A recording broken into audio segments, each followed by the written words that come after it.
ಚುಟುಕಿನ ಶೀರ್ಷಿಕೆ ರೈತ. ದೇಶದ ಬೆನ್ನೆಲುಬು ರೈತ, ಅನ್ನ ನೀಡಿ ಹಸಿವನ್ನು ನೀಗಿಸುವವನು ಈತ. ದೇಶದ ಬೆನ್ನೆಲುಬು ರೈತ, ಅನ್ನ ನೀಡಿ ಹಸಿವು ನೀಗಿಸುವವನು ಈತ. ಅವನ ಕಷ್ಟ ಅರಿಯಲೇಬೇಕು, ಅವನ ಕೆಲಸ ಮೆಚ್ಚಲೇಬೇಕು. ಅವನ ಕಷ್ಟ ಅರಿಯಲೇಬೇಕು, ಅವನ ಕೆಲಸ ಮೆಚ್ಚಲೇಬೇಕು.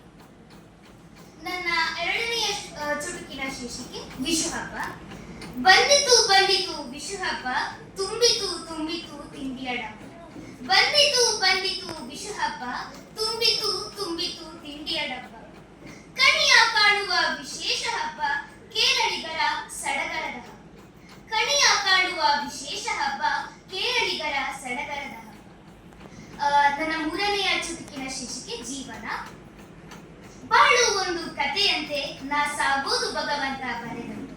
ಬಾಳು ಒಂದು ಕಥೆಯಂತೆ, ನಾ ಸಾಗೋದು ಭಗವಂತ ಬರೆದಂತೆ. ಕಷ್ಟವನ್ನು ಪಡಬೇಡ ಎನ್ನಲಾರೆ, ಕಷ್ಟ ಸಹಿಸುವ ಶಕ್ತಿ ಕೊಡು ಎಂದು ನಾ ಬೇಡು. ಕಷ್ಟವನ್ನು ಪಡಬೇಡ ಎನ್ನಲಾರೆ, ಕಷ್ಟ ಸಹಿಸುವ ಶಕ್ತಿ ಕೊಡು ಎಂದು ನಾ ಬೇಡು.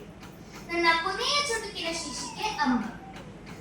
ನನ್ನ ಜೀವನದ ದೇವತೆ, ಅದು ನೀನೇ ನನ್ನ ಮಾತು. ನನ್ನ ಜೀವನದ ದೇವತೆ, ಅದು ನೀನೇ ನನ್ನ ಮಾತು. ಜಗದಲ್ಲಿ ನಿನಗೆ ಸಮಾನ ಯಾರೂ ಇಲ್ಲ, ನನ್ನ ಪುಟ್ಟ ಜೀವಕ್ಕೆ ನೀನೇ ಎಲ್ಲ. ಜಗದಲ್ಲಿ ನಿನಗೆ ಸಮಾನ ಯಾರೂ ಇಲ್ಲ, ನನ್ನ ಪುಟ್ಟ ಜೀವಕ್ಕೆ ನೀನೇ ಎಲ್ಲ. ಧನ್ಯವಾದಗಳು.